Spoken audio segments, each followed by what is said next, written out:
pour parler cette fois des travaux de la commission mixte de coopération Guinée-Côte d'Ivoire. Cette rencontre mobilise plusieurs experts ivoiriens et guinéens. Objectif, réussir le modèle de coopération sud-sud dans la sous-région. Ramatoulaye Touré. L'initiative de cette deuxième session de la grande commission mixte de coopération Guinée-Côte d'Ivoire est née lors de la visite d'amitié et de travail en Guinée du président de la Côte d'Ivoire le 1er décembre 2011. Après avoir remercié au nom du gouvernement guinéen la délégation ivoirienne, le ministre guinéen de la coopération a rappelé les enjeux de cette deuxième session. Notre appartenance au même ensemble géopolitique, notre histoire commune et notre légitime aspiration au développement et au progrès nous condamnent d'agir ensemble pour relever les défis du développement et de l'intégration auxquels nous sommes tous confrontés. Pour Dr Koutoubou Moustapha Sano, cette deuxième session qui se tient après 16 ans est l'expression de la volonté des hautes autorités de nos pays quant au renforcement des liens de coopération entre Conakry et Abidjan. Cette deuxième session qui se tient 16 ans après la première doit tenir compte de cet impératif pour identifier des domaines de coopération porteurs pour les deux pays et définir clairement les voies et moyens visant au renforcement de la coopération dans ces domaines, dont la sécurité, la protection civile, la coopération économique et commerciale, l'éducation, l'environnement, etc.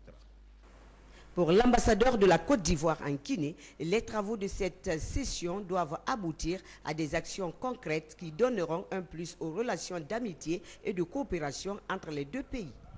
La présente rencontre devra nous permettre de faire l'inventaire de notre coopération, trop tôt mise en veilleuse après la première session de la commission tenue à Abidjan en 1998, de cerner les domaines dans lesquels cette coopération pourrait déboucher sur des actions concrètes et de relancer solidement les relations entre nos deux pays.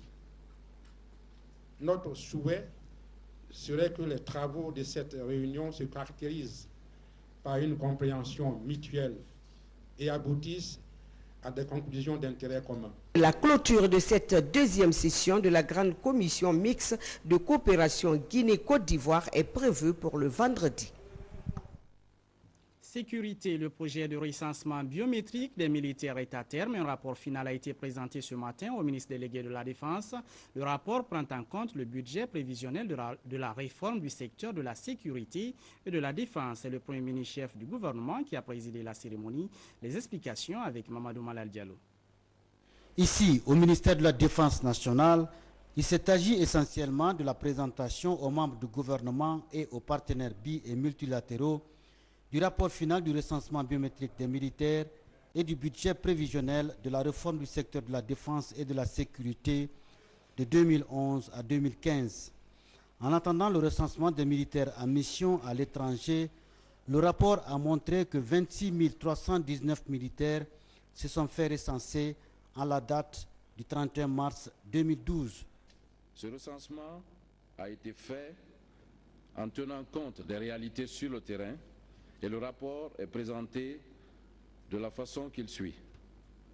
Premièrement, les objectifs du recensement, à savoir la collecte des données des personnels sur le terrain, des personnels d'actifs, la sécurité et l'intégrité du recensement, la création d'une base de données pour la gestion des ressources humaines.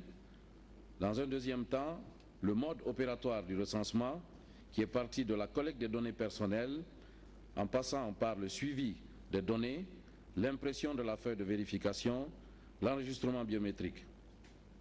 Et en troisième lieu, les tableaux statistiques du recensement du personnel recensé d'actifs.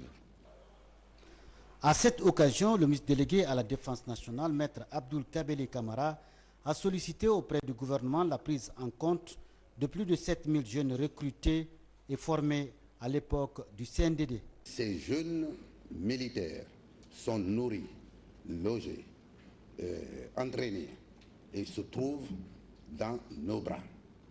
et ils ne font pas partie de ce recensement biométrique dans la mesure où le recensement biométrique concerne les militaires actifs. Mais étant donné qu'ils sont dans nos bras, qu'ils ont été régulièrement, je dis entre parenthèses, recrutés, il est nécessaire, à chaque fois que nous parlerons du recensement biométrique, de faire état de leur position dans nos différents centres d'instruction pour que le gouvernement puisse réfléchir sur le mode d'emploi de ces jeunes. Plus de 5 724 milliards de francs guinéens, c'est le budget prévisionnel de la réforme du secteur de la défense et de la sécurité pour 5 ans. Ce budget a été élaboré pendant 12 mois. Il était nécessaire de créer une base sur laquelle la mobilisation des ressources internationales et nationales pourra s'organiser en faveur de la réforme du secteur de la sécurité. Cette base doit être le budget prévisionnel de la réforme du secteur de la sécurité pour la période 2011-2015 et ce budget devait être fait par la commission technique de suivi avec l'appui du PNUD. Je voudrais profiter de cette occasion pour remercier au nom du chef de l'État, le partenaire au développement qui, depuis que nous avons commencé ces réformes, ont accepté d'accompagner le gouvernement, tant en fournissant des moyens financiers que l'assistance technique nécessaire pour arriver à ces résultats. Je voudrais aussi remercier l'équipe pour la qualité du travail qui vient de nous être présenté, la méthodologie utilisée et les résultats auxquels on a abouti. Le gouvernement est engagé à conduire ces réformes, à faire les démarches nécessaires pour mobiliser les financements. Ce document sera lu attentivement, restitué au niveau qu'il faut pour que les actions soient entreprises dans les délais idoines. A noter que ces rapports seront distribués aux partenaires bi- et multilatéraux pour un meilleur suivi de la réforme du secteur de la défense et de la sécurité avant d'être approuvés par le gouvernement. Les journées de formation des jeunes diplômés sans emploi ont été lancées ce matin. C'est l'Agence guinéenne de la promotion de l'emploi qui pilote ce projet. Il est attendu comme résultat la connaissance des techniques de recherche d'emploi par les jeunes. Ils sont 2000 à participer à ces séries de formations, comme le témoigne ce reportage de Mamadi Gassama. Former 2000 jeunes diplômés sans emploi en informatique, technique de recherche d'emploi et en développement social, tel est l'objectif de cette formation. Au niveau de ces jeunes, actuellement, nous avons relevé des déficits en termes de conditions d'employabilité, dont la maîtrise de l'outil informatique, également les dispositions ou la connaissance de la recherche de l'emploi en termes de rédaction des CV, en termes d'entretien d'embauche. C'est pourquoi cette formation est initiée. Ces journées de formation vont non seulement permettre à ces jeunes d'avoir une certaine connaissance de l'outil informatique, mais aussi d'être compétitifs sur le marché de l'emploi. Ce que nous entamons aujourd'hui, ce partenariat que la GIP a noué avec l'Institut Nako Diabaté, entre dans cette politique-là, à savoir permettre aux jeunes d'être plus outillés sur le marché de l'emploi en améliorant ce qu'on appelle leur employabilité. C'est un signal fort que le gouvernement envoie à la jeunesse. On ne les abandonne pas. Dans l'attente de leur trouver un emploi, on leur donne les outils de mieux se vendre sur le marché de l'emploi. Après la zone spéciale de Conakry, cette formation s'étendra dans les différentes régions administratives de notre pays. Ce qui marque l'actualité, c'est aussi les travaux du conseil d'administration de l'Agence nationale de la microfinance. Ils sont axés sur la gestion des fonds alloués aux femmes et aux jeunes par le président de la République. La rencontre a mobilisé plusieurs cadres de la primature et des ministères des Finances, compte rendu Ibrahima Souri Blaki Touré. 100 milliards de francs guinéens pour les femmes et 30 autres pour les jeunes, tels sont les fonds mis à la disposition de l'Agence nationale de la microfinance pour soutenir l'action de ces couches. Ce geste du chef de l'État en faveur des femmes et des jeunes de Guinée obéit à des mécanismes et à l'élaboration d'un plan d'action pour une gestion saine à la satisfaction de toutes les parties concernées. Ce fonds est un fonds pour tous les Guinéens sans distinction de sexe, d'ethnie ou d'appartenance politique. Le crédit qui sera octroyé sera bonifié. Le prêt est à rembourser aux conditions qui seront arrêtées. Plusieurs commissions seront mises en place pour le suivi des activités retenues et exercées par les femmes et les jeunes, telles que consignées par le programme. La rencontre a eu lieu à la primature en présence de plusieurs cadres des départements concernés pour donner au programme tout le sérieux attendu par le donateur, le professeur Alpha Condé. Religion rencontre des animateurs et producteurs d'émissions religieuses avec le secrétaire général des affaires religieuses. Objectif, redynamiser les émissions religieuses sur les antennes des radios et télévisions en vue de mieux sensibiliser les populations sur les concepts de paix et d'unité nationale. Les explications avec Francis Collier. Cette rencontre a réuni chroniqueurs et animateurs d'émissions islamiques. Il a été question d'amener ces animateurs à faire preuve de responsabilité dans la conduite de ces émissions pour le respect de la foi islamique. Dans cette optique, El Hadj Ibrahim Silla et Dr Mohamed Kazali Dikine, respectivement directeur national des affaires islamiques et président du Conseil national de Fatima, ont prodigué en langue locale d'utiles conseils. Ils ont aussi demandé à ces animateurs de se mettre en rapport avec leur structure pour la qualification des émissions. Un chroniqueur est un double imam. L'imam fait prier, il fait son khutbah de vendredi.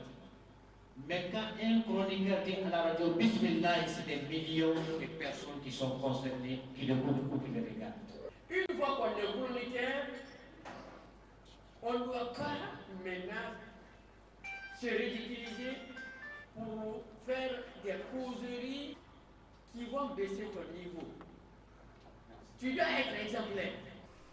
Pour le secrétariat général aux affaires religieuses, ces émissions doivent être apolitiques et par conséquent, les messages livrés doivent consolider la paix et l'unité chère au chef de l'État. Soyez conciliataires et non des éléments de division de la Oumma, car la presse est une arme si elle est utilisée. En bon escient, elle est porteur non seulement de quiétude morale, mais en tant que paix sociale. Nous vous exhortons, donc, chers sœurs et frères en islam, à vous rapprocher de nos institutions et services compétents, tels que la Direction nationale des affaires islamiques, le Conseil national de Fatwa et le service de communication et relations publiques, qui sont les instruments à votre portée. Cette rencontre va désormais s'élargir et une commission composée de musulmans et chrétiens sera constituée pour travailler en faveur de la qualification des émissions religieuses diffusées sur les ondes de radio et télévision publiques et privées. Et puis, après quelques années de prise de notes, Aboubacar Sampare retrace l'histoire de Rio Nunez dans un ouvrage édité par l'Harmattan Guinée. L'auteur a officiellement présenté son œuvre au Centre culturel franco-guinéen. Plusieurs écrivains et hommes de lettres étaient à ce rendez-vous à la Reniba. Brève histoire du Rio Nunez. Voici le nom du premier livre d'Aboubacar Sampare. Dans ce livre, l'auteur a essayé de proposer une approche permettant au lecteur une large connaissance sur l'histoire du Nunez dans sa diversité. Rio Nunez, qui est le nom d'un fleuve, est situé dans la région administrative de Boké. C'est une compilation de textes pour permettre aux chercheurs éventuels d'avoir à portée de main une documentation assez fournie. Le Rio Nunez étant entendu le cercle de Boké. Tristan Nunez est le premier Portugais à fouler le territoire de Guinée française à l'époque par le nord. Il a été tué par les Bagas. El Hadj Aboubacar Sampare est né le 31 août 1944 à Dankonta, préfecture de Boké. Après une brillante carrière diplomatique à Paris, il revient au pays pour participer à la création du Parti de l'Unité et du Progrès PUP. Aboubacar Sampare a été président de l'Assemblée nationale. Cet ouvrage contribuera à ouvrir les portes de la mémoire collective